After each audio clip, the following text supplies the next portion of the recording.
Hello and welcome to this video. My name is Thor A. Rain. I'm a health activist and also one of the authors, the lead author of First Aid for Feelings, the essential manual for self-care skills and good health. And I'm Nicki Hayes. I'm Thor's co-author on that title. And today we want to talk a little bit about what the book is about, how it's structured and therefore what you can expect, and how it's going to help you. So I'll start off, Thor, by asking you to talk a little bit about what's this book actually about. So the book is about how we can help ourselves feel better.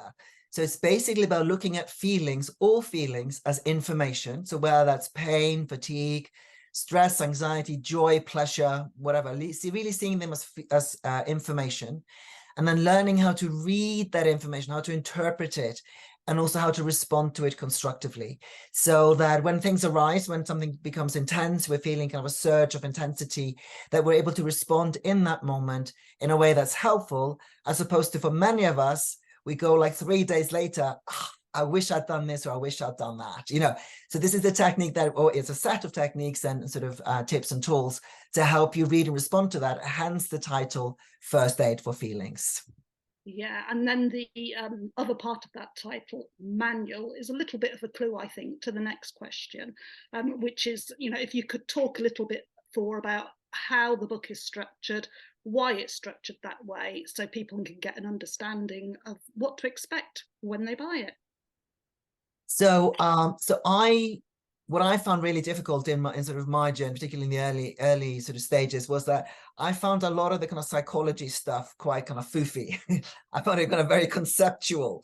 And I felt like I really needed something practical, because when I first developed the First Aid for Feelings sort of method with its different techniques, and sort of even a first aid kit for feelings, an actual kit, I was going through some big stuff. And you can read about that in various communications that we have. But what I really needed was something practical, was something hands-on, rapid response in the moment. So you and I talked about how to do this, how to communicate this sort of practical aspect of the first aid for feelings, and sort of how important it would be to have it as a manual.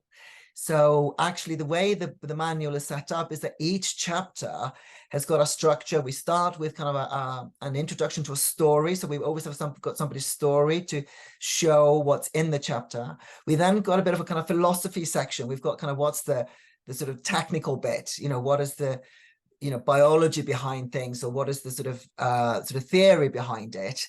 And then we have like the practice session, which is it'll be exercises for you for the reader to do the things that you've been learning in that chapter.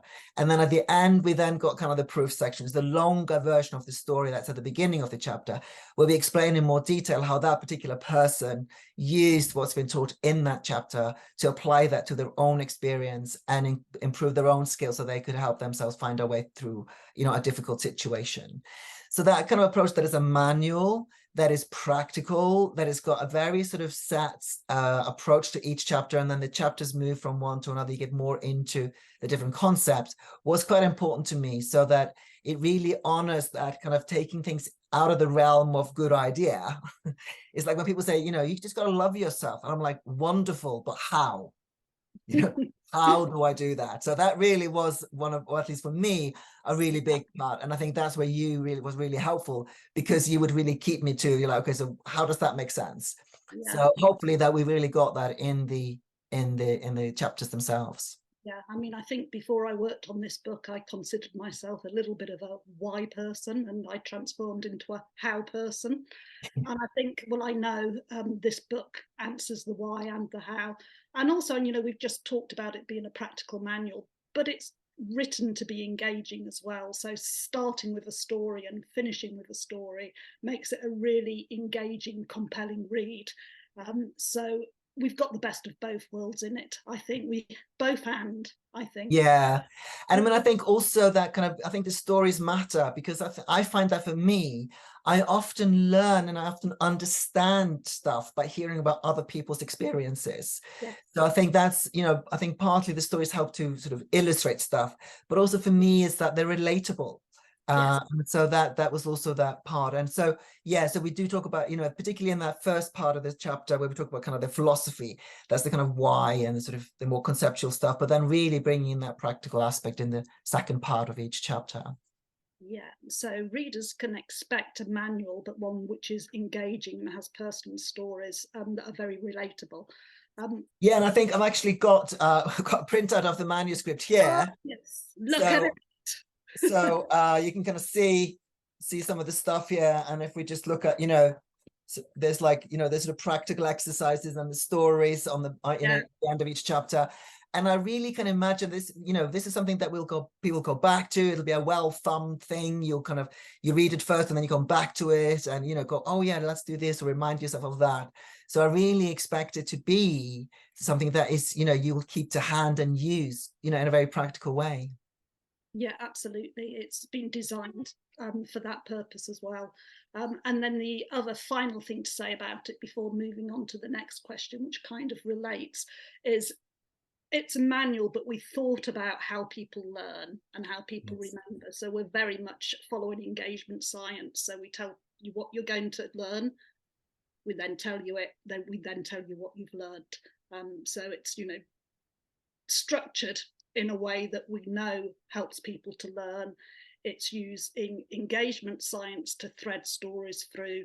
It's using clinical science in the way that we're bringing philosophy, and it's using great design. It's a book that I'm incredibly proud to have been a part of, and the content is astonishing, and it will really help people. So I'm going to offer the microphone back to you and ask you to talk a little bit about how it will help people. So I think it'll help people on two levels. One is, you know, to have something practical to hand to kind of deal with in the moment, learning things like how to contain your feelings until you can then give time to complete them. I think, you know, there's some really interesting aspects in there to sort of make that work in a very practical way. But I think also underpinning that, the whole premise of First Aid for Feelings is really two things: compassion and curiosity. Oh, Yeah, yeah. I always say it's more helpful to be curious than critical. So I think that, you know, yes, it's practical, hands-on, lots of tips and hacks to help yourself feel better. But at the heart of it, right at the core of it, it's really your self-relationship. And I think many of us have a really not a great relationship with ourselves, and particularly in our culture. You know, I mean, it's changing now, but we've grown up with, particularly I think our generation and sort of people around our age and older, we've not grown up with that kind of idea of having a self-relationship. And actually, when we're able to improve our own self-relationship, it's amazing how much our relationship with others improve as well. And I think for me, you know, me and myself and I, we have such a sweet relationship. I mean, we don't always agree on things, so we have to navigate, you know, different agendas and needs. But that kind of being able to really know and trust that that self-relationship is robust and solid and sturdy is really something that I think then makes everything else easier. So that's more of a, that'll take time to develop, whereas the practical stuff is very much kind of, okay, I can deal with that now. So it kind of works on those two time dimensions. And in that respect, both feeling better in the moment, but also gradually just overall generally feeling better and better. Yeah, on all three levels. On all three levels, physically, mentally, and socially. Absolutely. So I think, Nicki, that brings us to the end of this video, which is kind of about what's the book about, what can you expect, and what are you likely to find in terms of the benefit. So thank you for being with us for the time. If you're interested in anything more, please check out the link associated with the video or get in touch. We'd love to hear from you. Thank you. Bye-bye. Bye.